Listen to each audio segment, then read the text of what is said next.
We're going to kick this off about 5 after. So Couple of enjoy minutes. hearing us talk about absolute nonsense and nothing at the same time. Should we just start right in with the dad jokes? We could do that a little. I heard that's how this podcast or webinar or whatever runs with you guys. We have a couple usually. Here's Why one. don't I do one right now, right at the top of the hour? Let's go with the first one. Why are cybersecurity people so lonely? They're afraid of attachments. You know what? They make me laugh. That's the whole point, I think.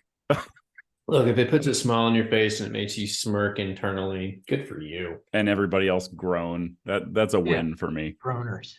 Yeah.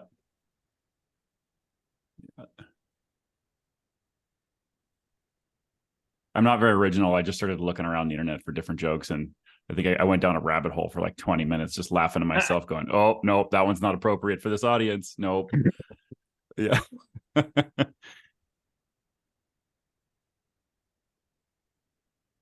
Yeah, I saw a couple that I like. Hey, how do flat earthers travel on a plane? Yeah. 2D. This is pretty fitting because I think we actually fit into this. What do you call a group of math and science geeks at a party? Social engineers. Oh, again. Oh.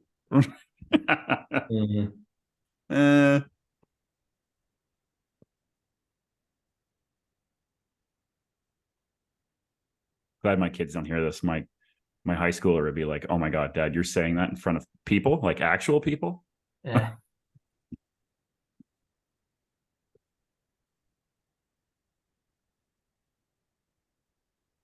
My kids are actually pretty cute because they'll see me scrolling on LinkedIn and they'll see the podcast thing, you'll see my picture on it, and they'll start asking me how, whether or not I'm famous.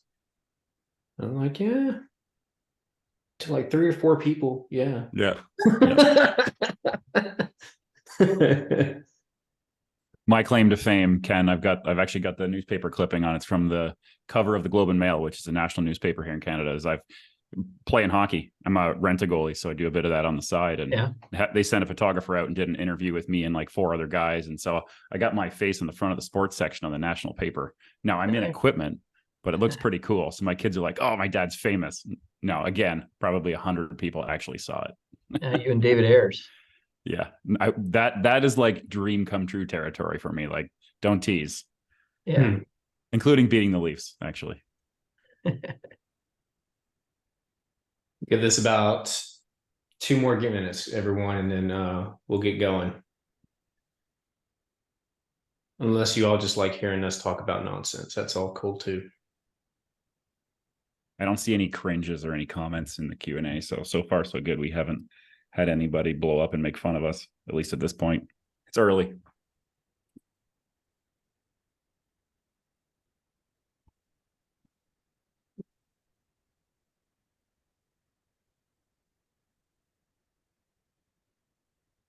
We already talked about the weather. We did some terrible jokes. We're pretty much ready to go, Kyle.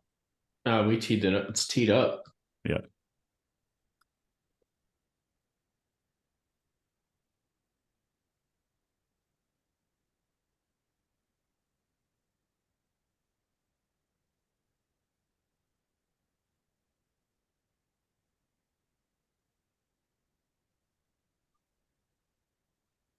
Mana.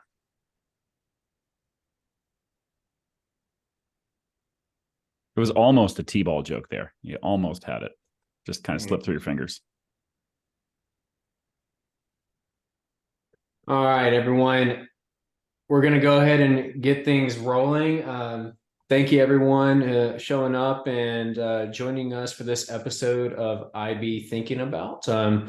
As always, I'm Kyle Tooke, Senior Director of Client Services for Intelligent Buildings, joined with my delightful co-host, Andy Schonberger, our VP of Client Services. And today our special guest is Mr. Ken Kurz, who is the CIO for COPT.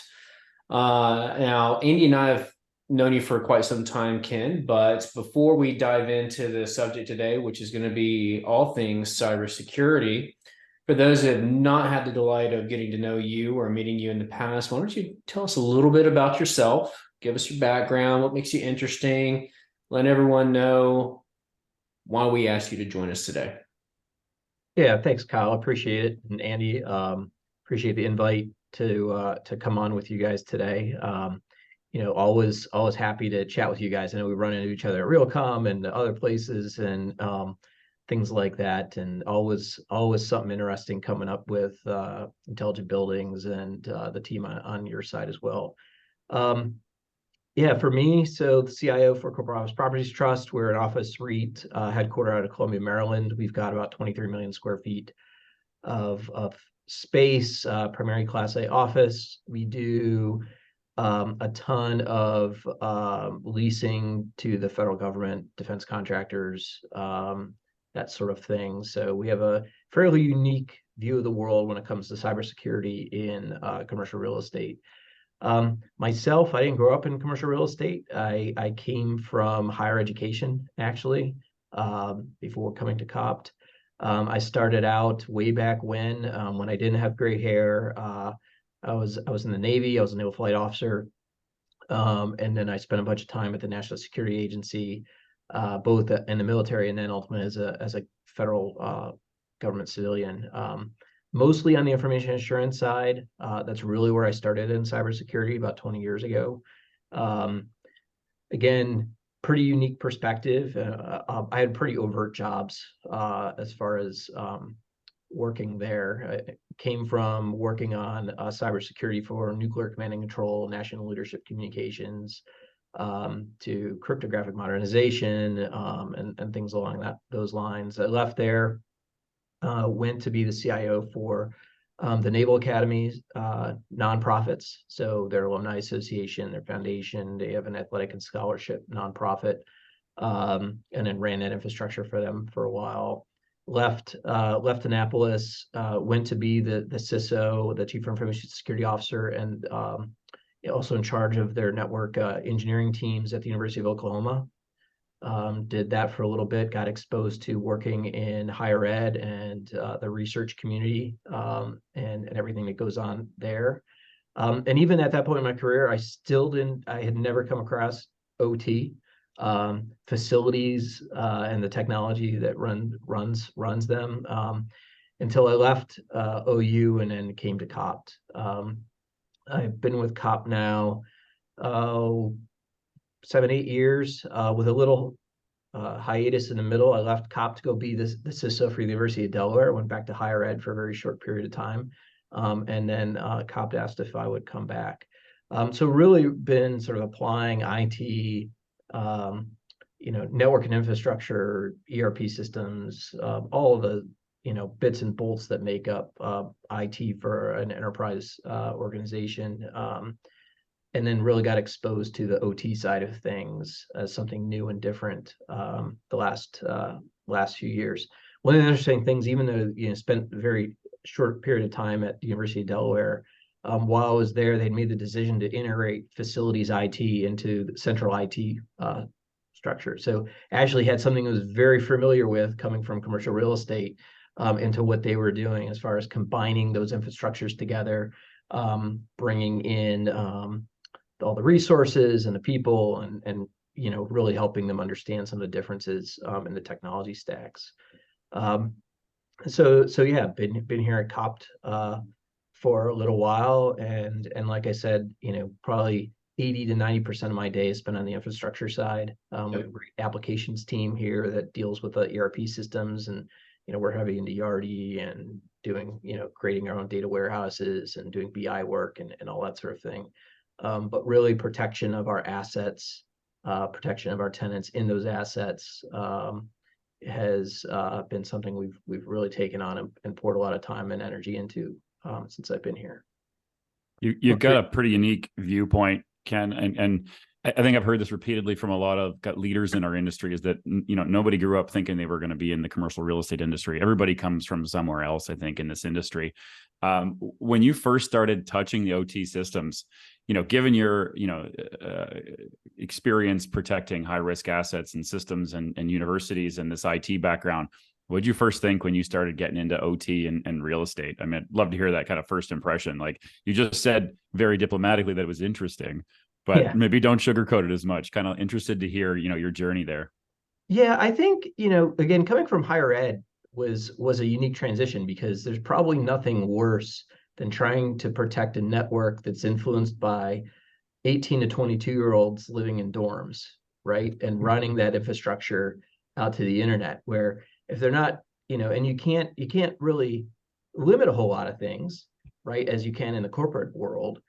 Everything's got to be open to the internet, whether it's, they're expecting to be able to do whatever they want to do after hours, to DDoS each other because they're, playing online games. And that was one of the big problems we had was kids gaming and then other people trying to attack them with distributed denial of service attacks to affect their ability to increase the latency on their games, right? Which is something I never really thought about before.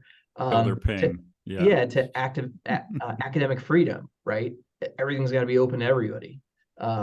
So I kind of have seen that to the nuclear command and control world and a lot of things in between. But coming in, to answer your question more directly, it didn't surprise me, but I think what surprised me more was that we weren't having the conversation internally with regard to risk to the asset, right? Because these assets are worth billions of dollars, yet everything that controls them, what I found was sort of directly exposed to the internet and left to third parties.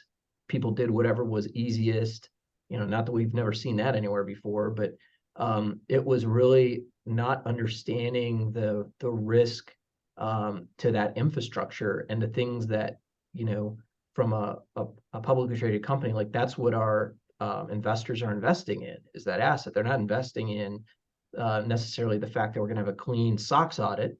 I mean, we need to have a clean SOX audit, but that was our focus for cybersecurity. That and we really it didn't mean that we didn't do that anymore. We had a great structure in place, to handle that and so on. It was really like transitioning. How do we get our arms around? We've got 100 and let's just say 160, 170 buildings in the portfolio that are just sort of exposed. And how do we start to tackle that problem?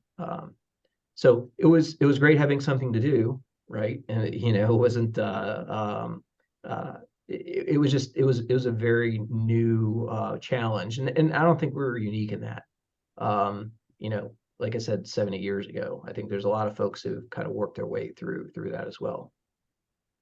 Well, and, Ken, a lot of the organizations that Andy and I work with, a lot of them have gone down the path. They've got a very sophisticated IT cyber program, but when it comes to the OT, there's a significant gap. Either there's a gap in their skill set internally. They don't even know where to start. They're trying to take an IT brush to paint an OT problem. Like, help for those that are not really in tune with the variances or the differences between IT and OT cyber. What are some of the things as you pivoted into now having to also encompass the OT? What are some of those key differences and challenges in trying to look at your OT cybersecurity problem? And, could you just take an IT approach and just slap that on OT, or how did you navigate that? Right. So, I mean, one of the things that I think when we talk about this cultural divide, people love to talk about is like CIA versus AIC, right? That IT cares about confidentiality, integrity, availability in that order, and availability, integrity, and confidentiality in that order on the OT side. I think that's an oversimplification of the problem if you're not really applying mission to how you're managing risk, right? I do think from an IT perspective, there are absolutely things where I care about availability probably at the top of the list more than protecting confidentiality. That was sort of a lesson I learned early on in my career, is that, from a confidentiality perspective, a lot of that goes to what's the intelligence life of that data that you're even protecting, right? We hear a lot about like post-quantum and all this other kind of stuff. Well, if the information's not important 2 days from now, why do I care if a quantum computer can break it, 10 years from now? And so it's taking a different perspective along those lines. I think that, the way that we approached it is that we had a lot to offer a team that was struggling at times from an infrastructure perspective, right? As far as not having good backups, not wanting to do sort of account management across their application and their infrastructure out to their buildings, but not really understanding or knowing how to do it, right? There's things that, we had value that we were able to bring to the table from an IT perspective that helped them be more efficient, achieve what they're trying to do out in the field, and not and sort of subconsciously addressing the OT cybersecurity problem, right? We never, blatantly just sort of carried this banner in and said, hey, we're going to do OT cybersecurity. It was more of a, let's do some of the blocking and tackling around the basics, because IT infrastructure run all of this stuff, whether OT device is sitting on top of it or not. And if we can help you with some of the basics, asset management, account management, getting these things disconnected from the internet. We know how to do remote access. We've been doing that for years. And I think this is, taking that approach, we're still on that path, even as we're doing, more advanced things around like BACnet SC and so on. BACnet SC is really just doing certificate management. We've been doing certificate management on the IT side for decades at this point, right? And so, we're going to a device and not necessarily a person. So, I think if we start to break those things down, and for us, we had a lot of success in sitting down with that team and being like, hey, here's what we can do for you, right? And then so that you don't have to anymore. And that was a fairly successful strategy for us. You mentioned having some of the conversations like bringing in like asset management, right? And so one of the challenges that we see a lot of CIOs or anyone who's been challenged or tasked with developing their cybersecurity program, especially at the building level, is then going and getting buy-in at the asset management level and actually funding that cybersecurity program asset by asset. What would you say to someone who's in your shoes that now has been tasked with this initiative across a significant sized portfolio? How do you have that financial conversation with those asset managers to get them to fund what it would cost to actually stand up that program to protect assets? Yeah, and so by asset management, it sort of mean two things, right? Asset management from a technology perspective and sort of knowing what you have to be in order to be able to defend it, right? We've had that challenge and still continue to today. I think, a question got asked in here as far as, what practices today could become more automated. Asset management is absolutely one on that list, right? Where if you can take a tool, a capability, a process, and rinse, wash, repeat across your portfolio to help you find those things that are in those buildings, then going to that other asset manager, as far as like, hey, look, now if we can see everything in these buildings and we understand from a company perspective, like what we have, well, now we can tell you, when is this stuff even going to continue to be supported anymore? When do we have to plan for the capital projects to replace this stuff? We'll know then if vulnerabilities are coming out that sort of either need to be addressed, or how do we manage that risk with respect to remote access to it if we can't address, updating the device that may be inside the building. Really, it's about giving them the tools to better manage their facility. And again, we've taken a similar approach with our property management teams. It's been what can we do to give you better visibility to what's going on in your building, whether control systems are being upgraded, something's being installed, how really sitting down with them, like, what are your challenges, and understanding that. And then by solving some of those problems, we'll start to solve some of the IT/OT problems, right? It's really, again, taking a different perspective versus just coming in and saying, we need to plug into this building. We don't know what our asset list looks like. We want to find this out. There's value in the asset manager knowing that too, because then they can appropriately budget and sell capability. And, there may be other things that could be turned on that may ultimately help them from a monetization standpoint. that somebody may be interested in with respect to that space. So it's getting more creative with sort of understanding the business and having, again, communicating, having that conversation with people. Asset management for asset managers, no pun intended.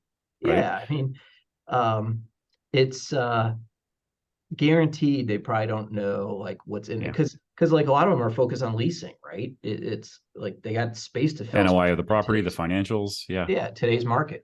And they're going to be looking, how do I reduce owner's expense? How do I reduce G&A? How do I, and that's where, our job from an IT side is to look at that more strategically and say, look, we're gonna offer up some capabilities over here that you guys can pick and choose from if you want to invest in them. Here's how we believe we can help you.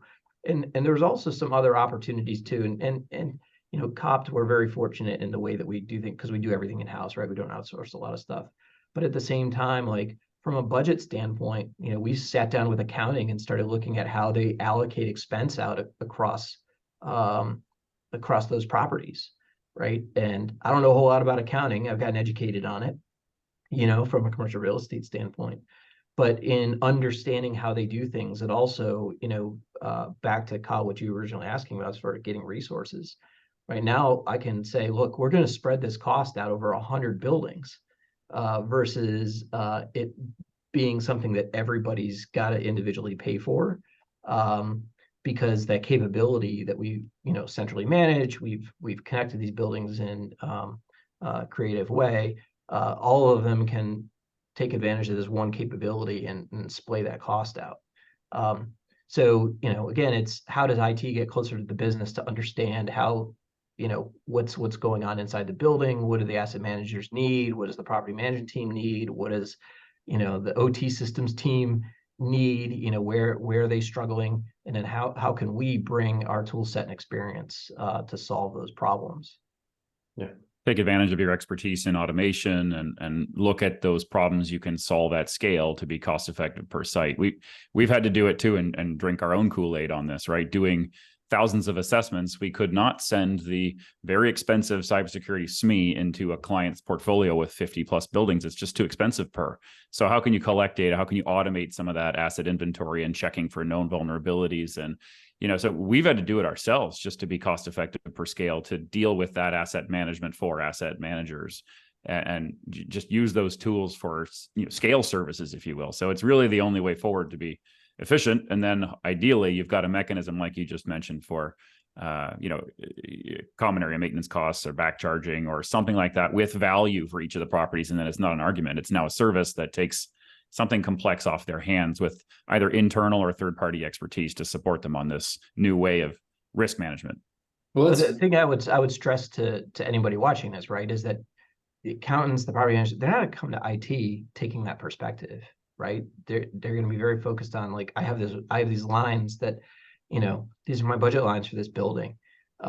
It really is going to take us coming in from the other direction to say, look, how can we apply what we know to help you solve this problem? Got a question, Ken. So with your company, you have the, I guess, luxury of, you have the skill set, you have the capacity to be a DIY shop and do this in-house and develop that cyber program in-house. What about those that are out there that maybe don't have the technical expertise internally, that don't have the resourcing or the bodies that can actually, design, facilitate, manage, and drive that program? What would you say to someone like that? Where do they get started? How can they protect their portfolio if they can't do it themselves? Yeah, I mean, it's the cliche of, take a small bite out of the elephant, right? I mean, even we, while we're well resourced and we have a lot of internal expertise, we still don't do everything ourselves, but we do what we're good at, right? And it's really an understanding, getting an understanding for what skill sets do you have? What are the things that you are good at that you do want to own versus getting help from, we have a third-party SOC, for example, right? Or getting help from like an IB or another integrator or somebody, but so as the asset owner operator, right, you still have to take stock of, like, what do you want to achieve? And, then start to solicit for the help in those gaps. And it's understanding what those gaps are. And to me, that's all part of risk management, right? We have the third party SOC because we really like the capability they had. And it's an easy thing for them to just sort of be watching as a tier one, right? And didn't cost us a ton. It's going to be less expensive than hiring some, analysts or having people here, doing that. So I think there's lots of opportunities for any size company, whether they have one IT person or, a team. I know there's companies, teams twice the size of ours, if not bigger. It's sort of this elastic band of like, we've pushed it to the size that the company will support, right? And, this is what COPT feels good about paying for. And then we'll go get what we need, elsewhere. And anybody can do that, right?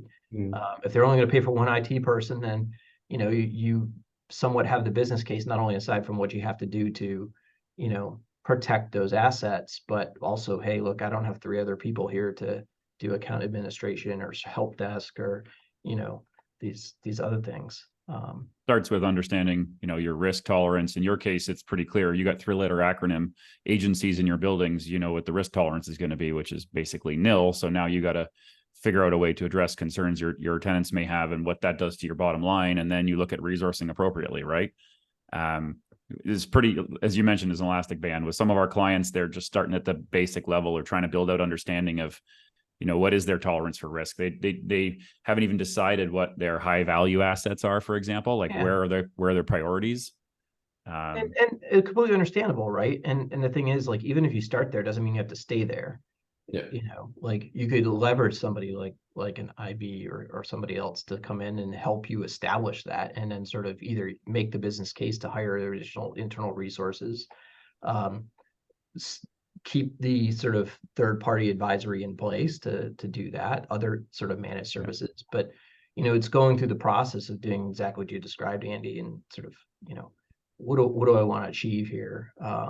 And there's an element of this that's more professional survivability in not being the senior person with a secret. If something bad happens, it's kind of like on a bad day, where's that one IT person going to go for help? Right. And, or the team of 20, so. We have some clients that, the IT folks know that they need to get their heads wrapped around OT, but they don't necessarily have a mandate to do it. So they're trying to build awareness with, the folks on the operations side, the asset managers or the property managers, or sometimes they're third parties in property management. So them dealing with that fragmentation can be quite a challenge, even if they have that internal cybersecurity expertise. They may be told, one of the guys on our team loves to say this, not my sink, not my dishes, right? Great. You may be able to help, but we can't fund it, or we got to figure out alignment with the business first, or so building awareness, starting to build a program and resource appropriately. I mean, I've said this publicly before. I think, the place that we started was around telecom, right? I mean, we saw a ton of wasted resources going into telecom in all these buildings. And, IT didn't own that. But, once we dove into it because nobody else wanted to, I mean, telecom just kind of sucks. Like it's there, you got to pay for it. I mean, we ended up saving over $1 million a year. Originally when we started by getting rid of multiple broadband lines, multiple DSL connections, multiple still see it today. Yep. Yeah. It's a never ending battle.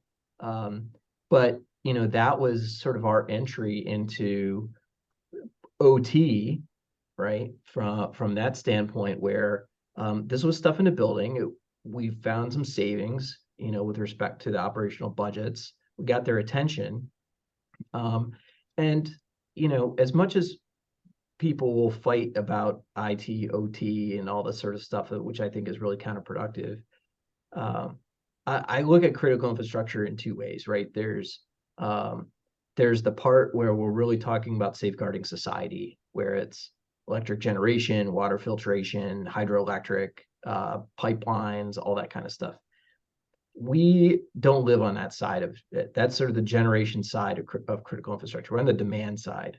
right? And at least my experience on the demand side of critical infrastructure is 90 to 95% of it is IT, right? Even the stuff that's plugged into those controllers, right? It's just a different port and different protocol. And gaining an understanding that, hey, here's what an RTU does. Here's what a JACE does. Here's how a VAV works, right? Here's the type of protocols that's running and commands are going to get sent. And understanding that that stuff is in the clear, then that if you want to send a Modbus command to something, you can or anybody else can on the network segment. So really starting to understand how that technology works, then from a cybersecurity standpoint, we can apply the appropriate access control lists and filtering and different IDS rules and things like that that we do every day in the IT world. And that's just the cybersecurity piece of it. That doesn't include everything I mentioned earlier, as far as just sort of things that we do all the time in the IT world, with identity access management, change control,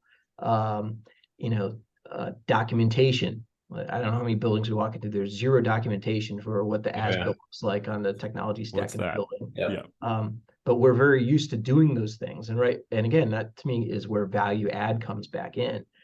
We've taken more of the approach that OT environment is really not much different than an ERP system, right? It runs on top of a virtual stack. It's got a bunch of servers. It's got different ports and protocols that are moving around in the network. We've done some things from a network segmentation standpoint and how we do that. But at the end of the day, it's still running on server 2016 or 2019.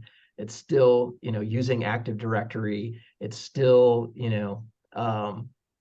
running through the same switches as everything else is. Different application. So, yeah, it's just an application, right? And to be honest, we don't care what they do with the application. Like, our job is to make sure the application stays up, right? It's backed up, it's available, because if somebody can show me a BMS system that is truly highly available, I'd love to see it, because I haven't seen one yet. Highly available to some of these vendors is literally having two bare metal servers sitting on top of each other and moving the Ethernet cable, and re-IPing the device between the two when the first one fails. That's not really how this works, right? And, we've seen the same thing with virtualization, right?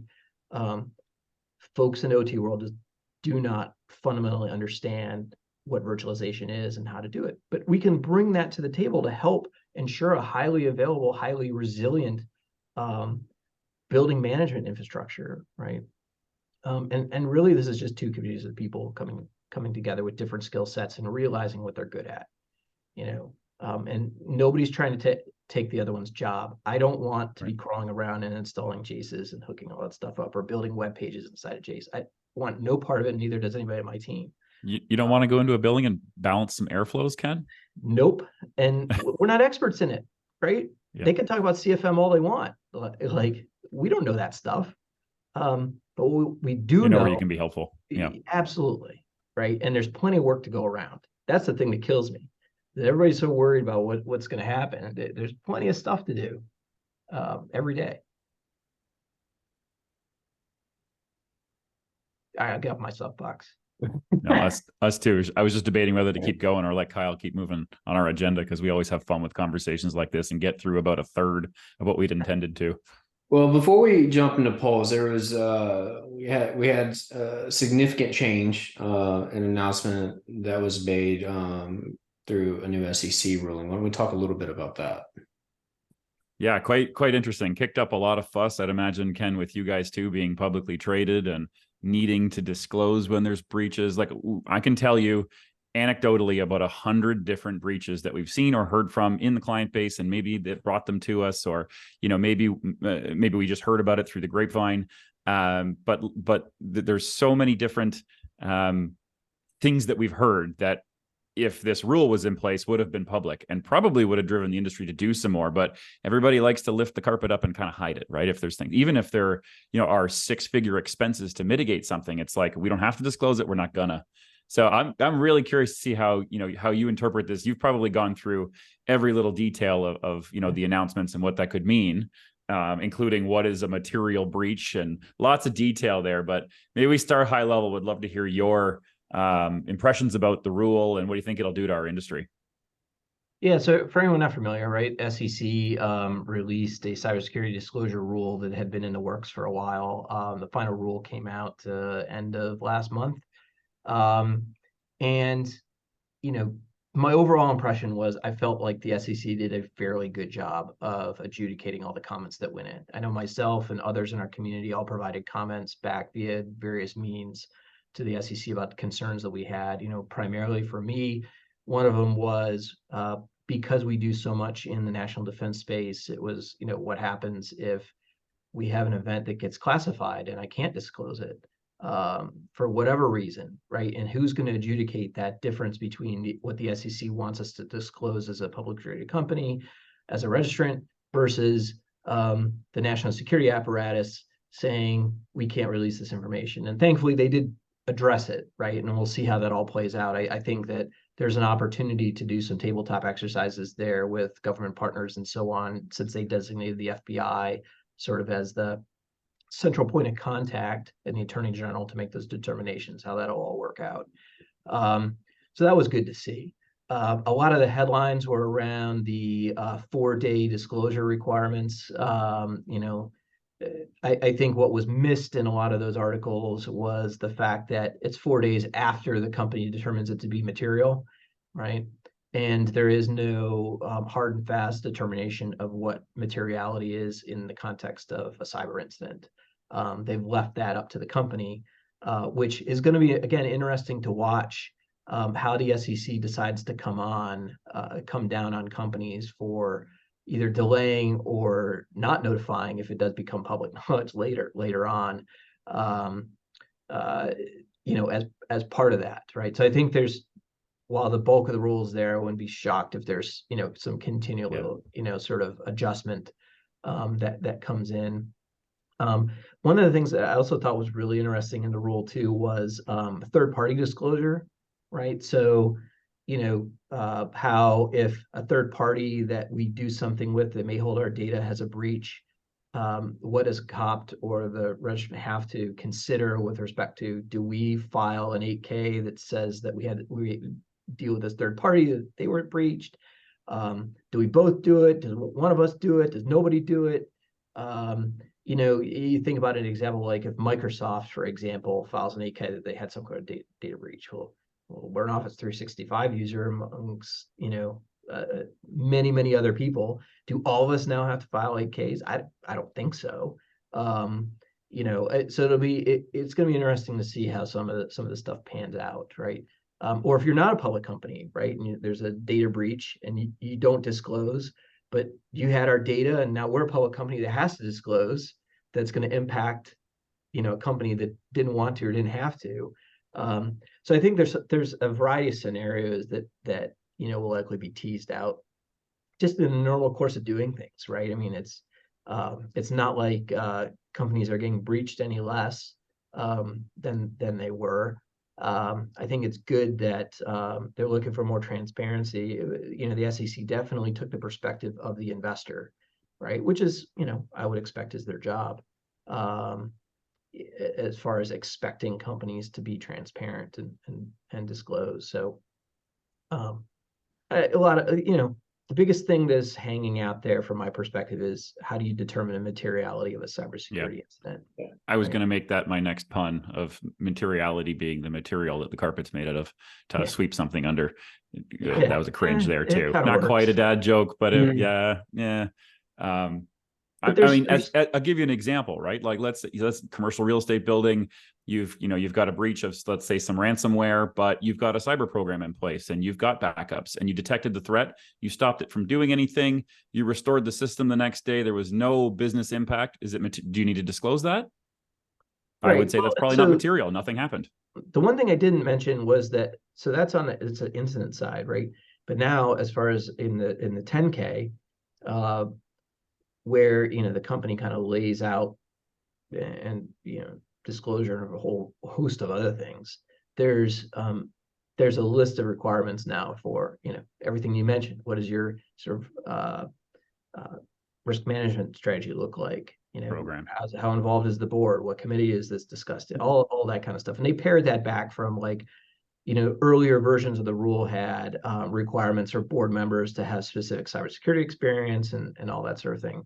I was out at Black Hat and DEF CON a couple weeks ago in Vegas. So the big cybersecurity conference, Hacker Summer Camp, out in Vegas. And around this rule, probably the biggest issue that was being discussed was, do CIOs and CISOs now need personal liability insurance? Should they be covered under D&O policies? And while I'm not ready to run in and go talk to our C-suite and say, hey, I need to be on the give me a D&O policy, I do think stuff like that is going to start to come up. Like, who's going to really be held accountable for these types of things when they get reported? And to what level, right? It's one thing if you're just going to can the IT guy who was in charge during the breach. It's another if somebody's going to decide that a bunch of shareholders could personally hold me liable for some fiduciary responsibility or something along those lines, right? Where our board is protected, the C-suite is protected, but I'm not. Line right? managers, yeah, line managers, right? And so there's going to be some second, third order of effects, I think, that will come out that are pretty interesting. We'll see how that plays out. Yeah, technical discussion, but I know you've had your fingers in this cookie jar quite a bit lately, so insightful. Thank you. Mm-hmm.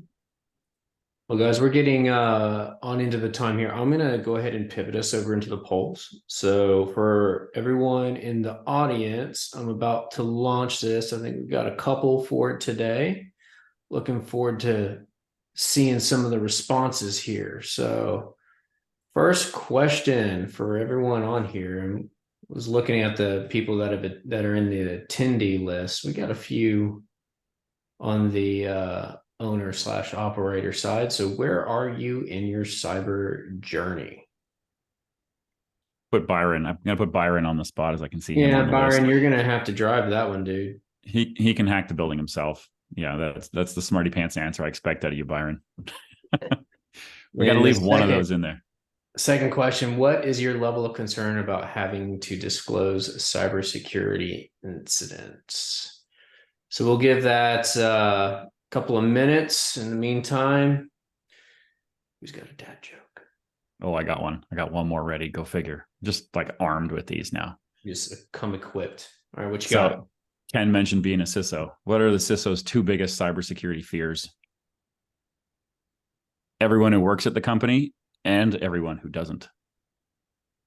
Oh, I need a drum roll or something for these. They're just a little flat. Yeah. I'll give you one. I need like one of those little sound button things. The soundboard. Yeah. So here, I asked the IT guy, how do you make a motherboard? I tell her about my job. Yeah.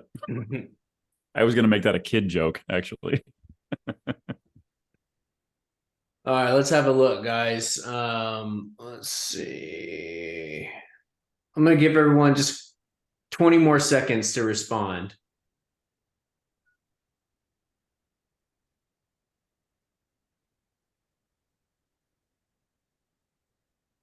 All right.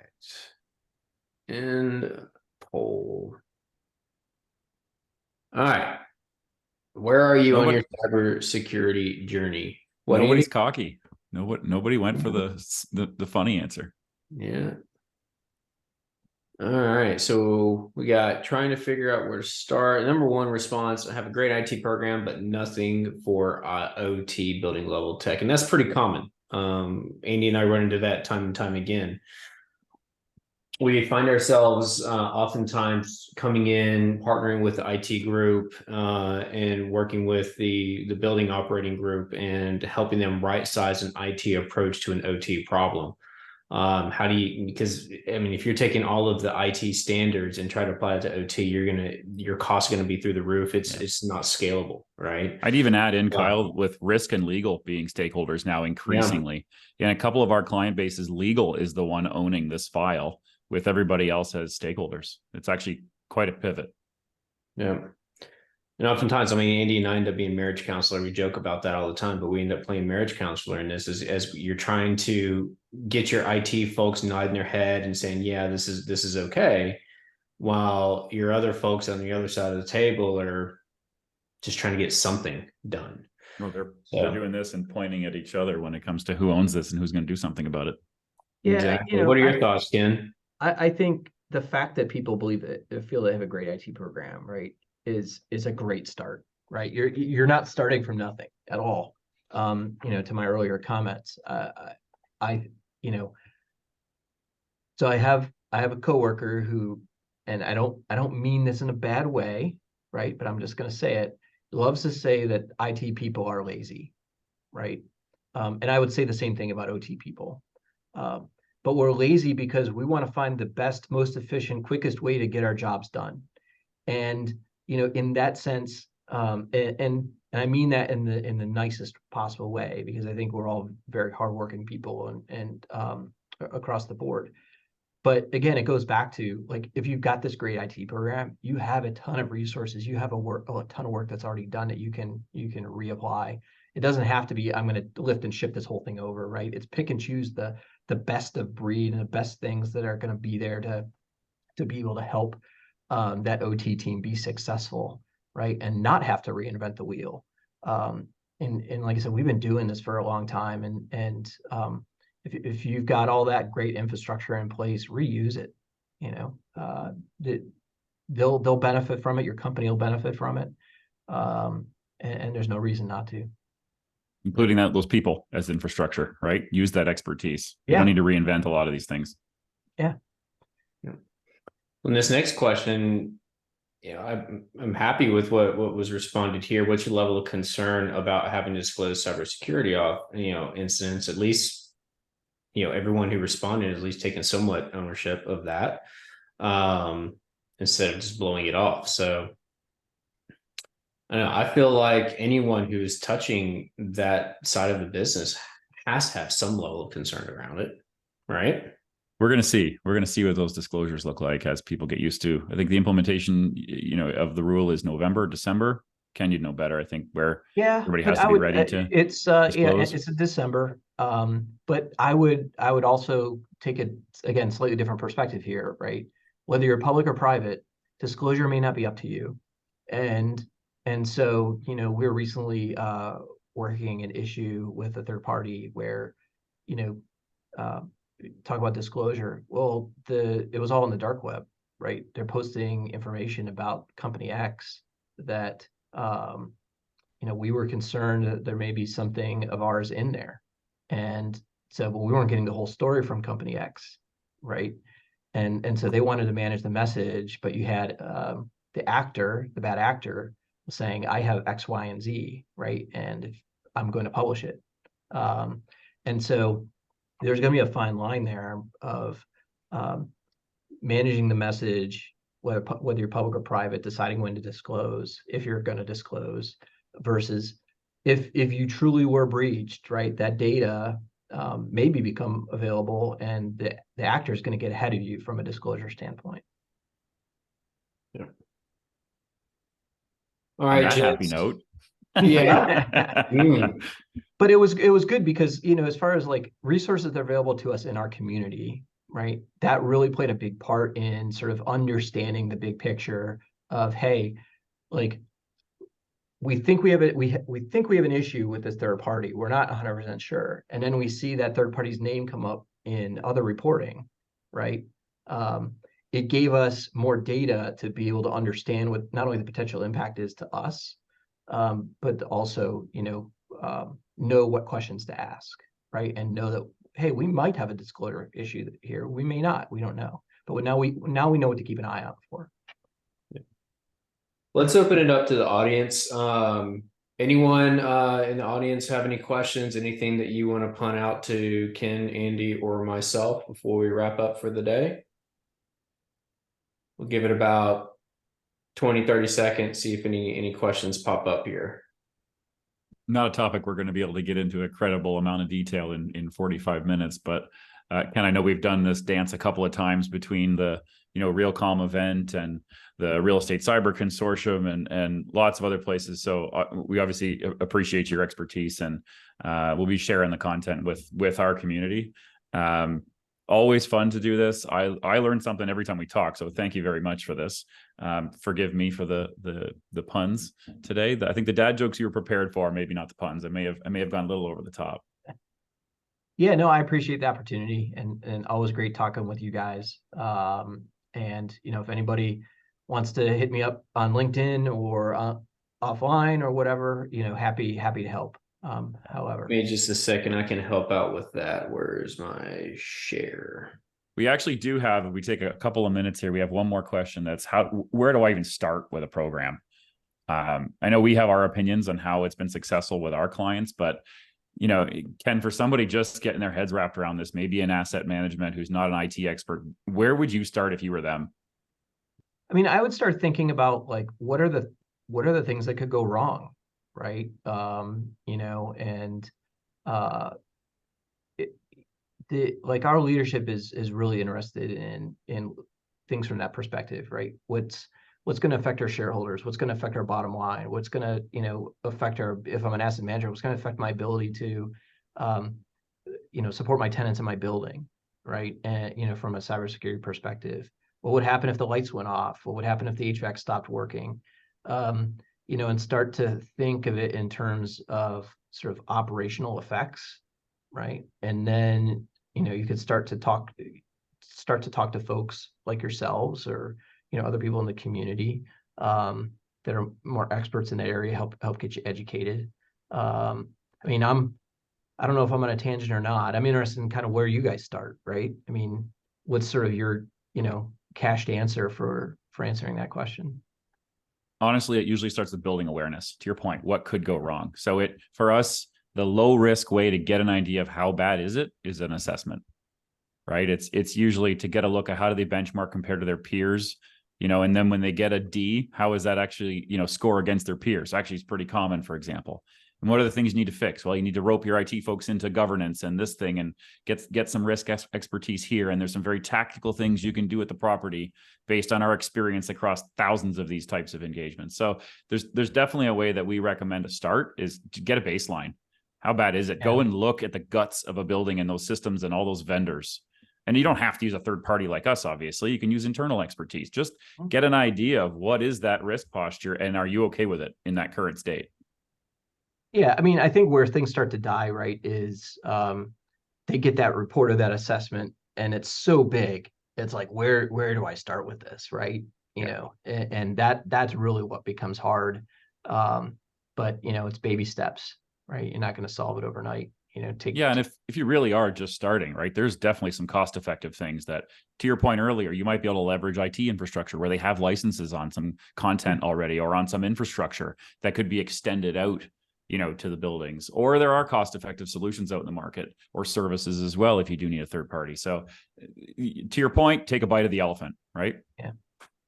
Well, and there are experts out there. So if you're looking for someone who's your peer in the industry and you want to pick Ken's brain, here is the best way to get in touch with Ken, which is through LinkedIn. So encourage you to reach out to him, pick his brain. If you're looking for experts in the industry that can support you, you can always reach out to Andy or myself, schedule some time with us. With that said, as Andy mentioned earlier, definitely want to show our appreciation for you, Ken, on joining us and sharing your expertise with our community today. Just for everyone's knowledge, we will be having our next episode of IB Thinkin About next month, September 21st, which is a Thursday at 2 p.m. Eastern time. We'll be joined by Chirag Patel. He is the Chief Revenue Officer and President for Safety Net Access. So we're going to be talking about really driving revenue streams for smart building networks. So how do we monetize those buildings and increase net operating income? So should be a very exciting topic. I know many of you in our audience are constantly having these types of discussions internally, and we look forward to sharing our expertise with you. So for everyone from IP and then speaking on behalf of Ken, we thank you for tuning in. Ken, thank you for joining us and sharing again. Thanks, Ken. All right. Thanks, guys. Everyone, have a wonderful rest of your day. Thank you. See you next time, everybody. Talk to you later.